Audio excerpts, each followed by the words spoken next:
Yo, all you beautiful boys and girls, what is going on? It's your friendly neighborhood Ninja Alex, and I hope you guys are having a good day. Now, I apologise for my absence. If you see me looking over here, by the way, because, hello, there you are. Yes, I've just took my vape into bed. It was tired. Leave me alone. Basically, I've got a whole new direction I want to take the channel in, and I do have ideas. Basically, I'm going to die of COVID. I haven't got COVID.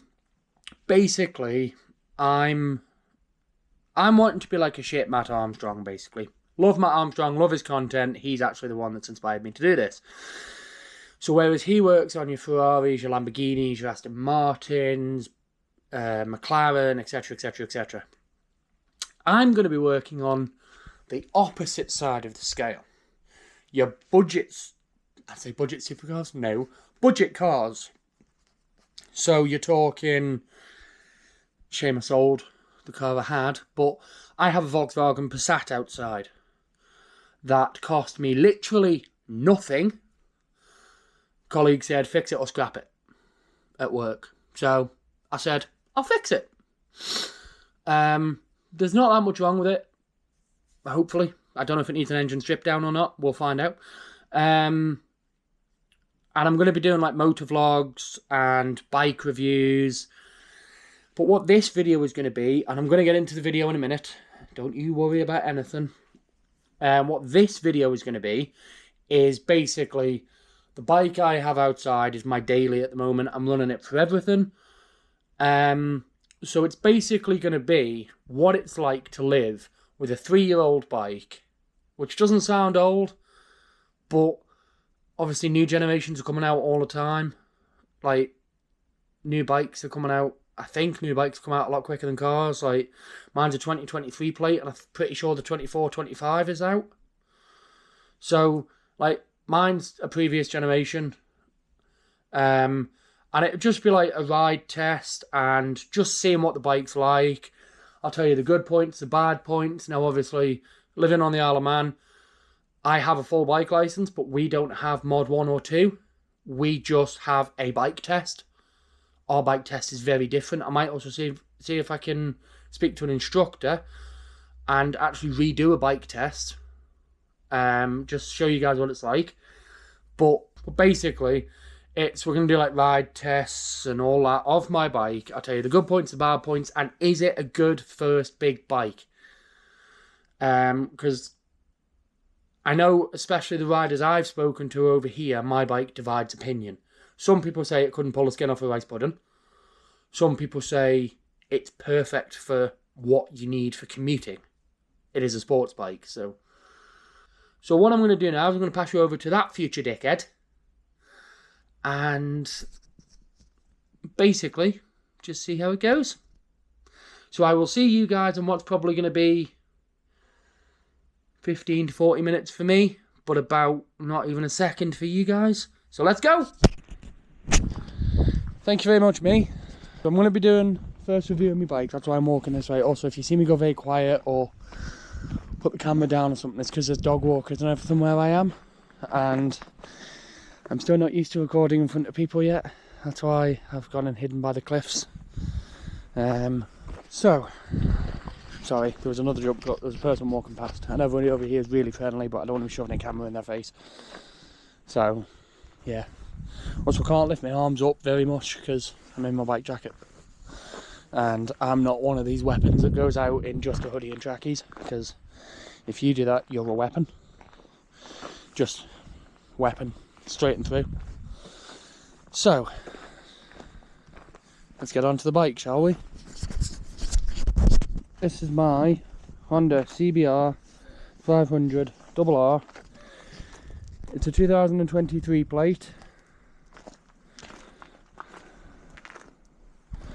And I tell you what, as an introduction bike, it is absolutely fantastic. In comparison to a lot of 500s, it is heavier than you'd expect it to be. Wouldn't say it's as heavy as a 600, but it's also not as light as like a lot of 500s. and it's obviously, it's quite a small and quite a low down bike. I mean, I'm 6'1", about 6'1", 6'2", 6'3" on a good day, and I can flat foot it, but I can't tuck under the bubble here. I'm too big, just too tall to get under the bubble, which is a shame, really is a shame. But now on the Isle of Man, we don't have a category A or category A1 or A2 or whatever license. As soon as you pass your test, you can ride whatever you want. So from the age of 16, assuming you can get insurance, you can jump on an S1000 if you bought it on Facebook. Don't agree with that, but it's just how it is. And this bike is one of them bikes where, if you want an introduction to big bikes, I'd say the CBR5 is the way to go, because it's got enough power that if you get into trouble, you can get out of it. But it's also not got enough power to pull your arms off. Right, I've never ridden the 600 variant of it. Sorry, fly on my hand. I do want to. That is going to be my next bike, is a 600 variant of this. And one thing I've noticed with these as well, like in my 2 years of ownership, is the resale value on them absolutely plummets. I bought this for 6.9, so 7.5 on finance, with interest and all that. Yes, the bank owns my bike.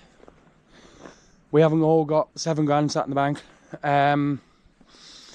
So call it 7.5 with interest, but the bike itself with about 6.5 to 6.9. Now I could probably sell it for 3.2 maybe, but that would be if it hadn't been through insurance. It got crashed into and went through insurance and had to be repaired and all that. So if we got onto some of the good and the bad points that I've noticed in my 2 years of ownership of this bike, so let's go. In terms of seating position, something to bear in mind if you're vertically challenged is I can flat foot the bike either side. You might not be able to, but I was always told as long as your tippy toes are on the floor, you're fine. As long as you put one tippy toe down, like one like this for example, you're alright. But for forks, you've got Showa SFF BP inverted forks. Oh, it's seagulls. Heard a noise then. So you've got SFF BP inverted forks, which, don't get me wrong, when you're on a smooth road, they're brilliant. Problem is, I live on the Isle of Man. There is no smooth roads. I mean, this road is like driving on a teenager's face. So, something to bear in mind is, you buy a sports bike, you've got sports suspension, you are going to feel every tiny little bump. As for brakes, you've got Nissan brakes front and rear, and they're alright. They're like every brake. The rear brake isn't as sharp as I'd want it to be, but that was explained to me on why it wouldn't be. But do another walk around, and you'll have to bear with me because, like I said, this is my first review video. But yeah, bad points I've noticed is after 2 years, the ignition barrel is starting to get a bit funny. I mean, don't get me wrong, I can get the key out, but it's just starting to be a bit funky, that's all. And I don't know, I can't really afford an ignition barrel at the minute. Also, if you see that on my tyre, I have a slow puncture and I can't afford new tyres at the moment. So what I thought I'd do with this bit is just do a bit of a voiceover,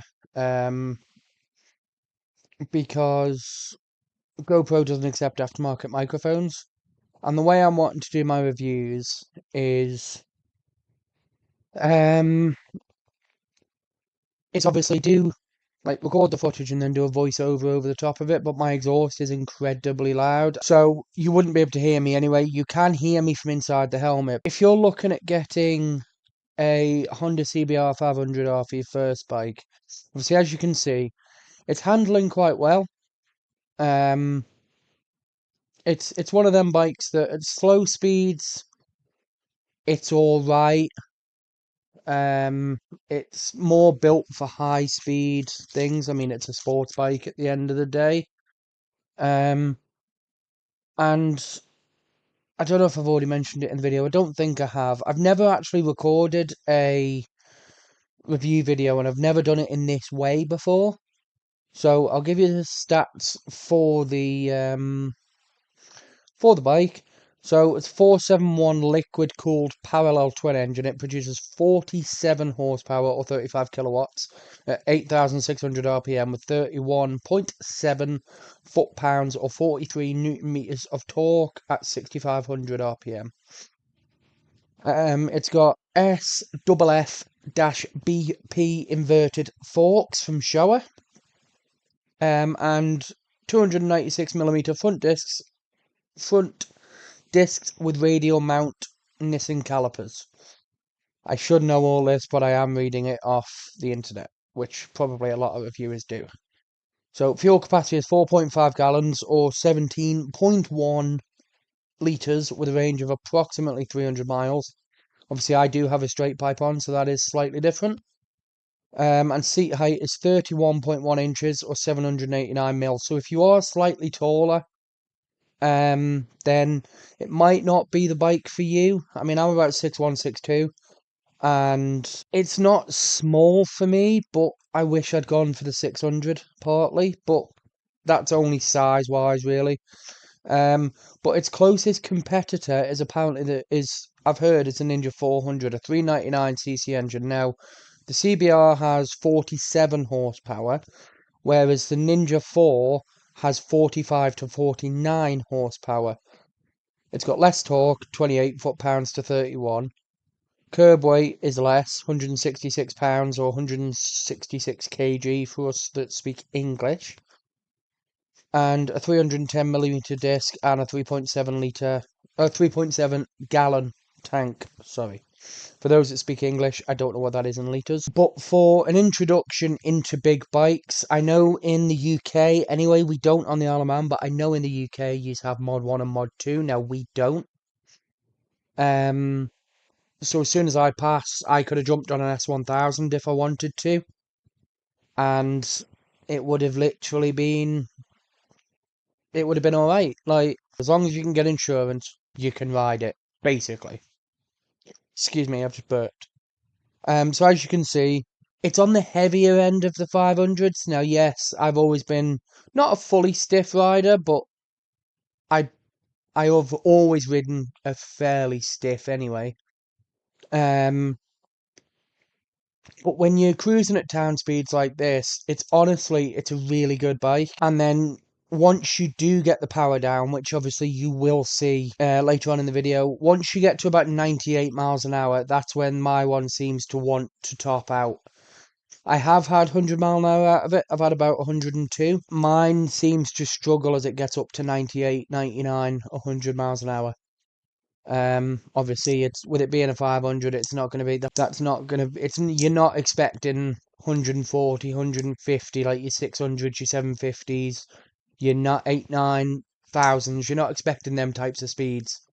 But on the Isle of Man, this 500 is exactly what I need it to be because I can still go out and play with the big boys and still quite happily hold my own. But at the same time, I'm not too powerful that it's going to pull my arms off or kick its front wheel in the air. So honestly, I'd always say, if you want an introduction into a type of bike, then I would say, as an introductory big bike, CBR500 is exactly the way to go. But yeah, I'm going to stop boring you now. Never done this style of video before. You might never even see this. You might have noticed that last clip of me riding, the daytime ride, had a voiceover over it. That's because I tried to be clever, even though my phone's superior than any other phone out there because it's Android. I tried to be clever and record the audio clip onto my phone, and I did the wrong thing. I did the wrong thing, not the phone. It's still superior than everybody else's phone. If I can wind one person up with that, it's worth it. So I'm gonna try and end this video in a way that I've never done before. So instead of actually recording an outro, I'm gonna do a voiceover over the night riding clip. And then give my clarification on that clip. You'll hear in the next clip anyway. But now what I'm going to do is me speed run.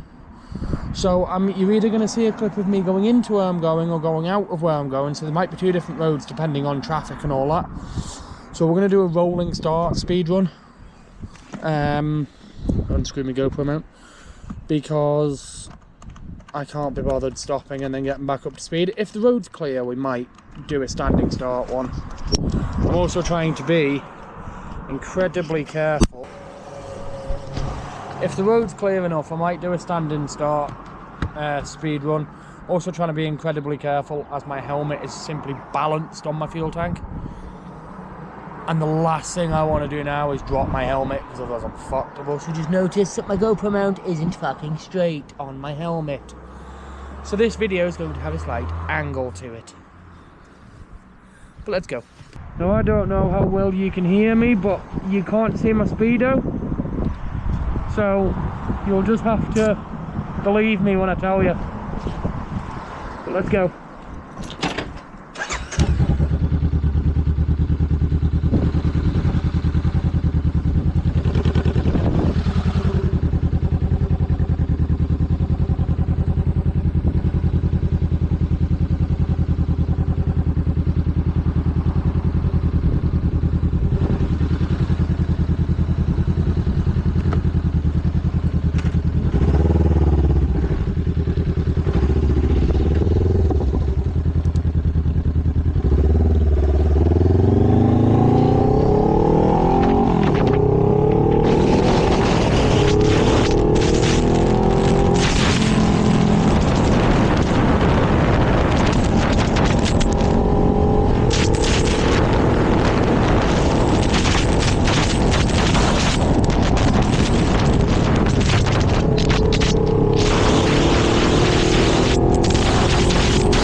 Okay, so thanks for everyone's patience with this video.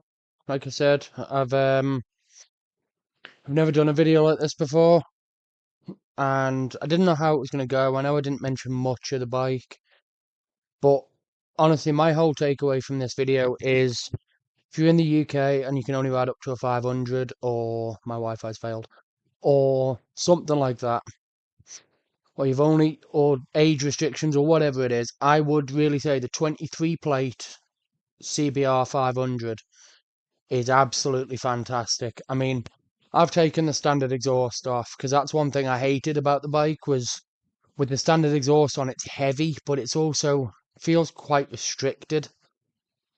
I mean, I got my exhaust on Temu for a start, which think what you want about it. I don't really care. Please excuse me if you hear wheezing, by the way. I don't currently have an inhaler. So, yeah, I could drop dead at any minute. But honestly, again, thank you guys so much for watching. I do want to do more videos like this. I've got friends who have, one of them's got a YZF-R125, one of them's got a 23 plate Hornet 750. I have ridden the 750. It's a fucking fantastic bike. What I'm going to do next time is write a little bit of a basic script for the video. That includes the stuff I'm going to do with the Volkswagen as well, the Passat, because that's going to be the type of video that I'm going to be fixing the car. And well, my plan is it needs a set of brakes. It needs calipers and discs all round. Calipers on the rear, discs all round, and pads all round. Rear calipers have seized. It's got a Lecky handbrake, and I'm going to change the rear calipers and then run it just how it is in its current condition. Might need to go to you guys to see what's wrong because, well, basically, I don't know if it's the turbo, valve stems, piston rings, or something like that. I don't want to be having to do an engine strip down, but that's the whole point of my series. I am going to be, in the next video, explaining this type of series I'm wanting to do and all stuff like that. Because I do have some ideas. It's just obviously the money side of things. And I don't feel right doing a GoFundMe or anything like that because, like, I just don't feel right about it. Basically, I'm wanting to, like, buy vehicles in, be that motorbikes or cars, fix them up, see if I can sell them for more than I bought it for. Because, so if I buy, like, a car for 300 quid, fix it up, do it up, make it work properly, and then flog it, see if I can get more than 300 quid for it. And I do want to do like a trading up video, so I buy a clapped out car and see if I can trade up to a car that I've always wanted. Which, insurance, but yeah, you know. But yeah, again, thank you guys so much for watching this video. There is going to be more regular content. It's just literally a case of money at the moment. Like everybody, I'm struggling with money. Some people in a different country decided they wanted to throw bombs at each other, and now we're all suffering because of that. That might be an insensitive joke, but I don't give a shit. So yeah, I'll see you guys in the next video. If you want, let me know what you think of this video. I don't really care. If you want to leave it a like or not, I don't care. I look forward to any hate comments on this video, by the way. I'm ready for them. I've got my replies all ready and all that. But yeah, thank you guys so much for watching, and I'll see you all in the next one. Peace!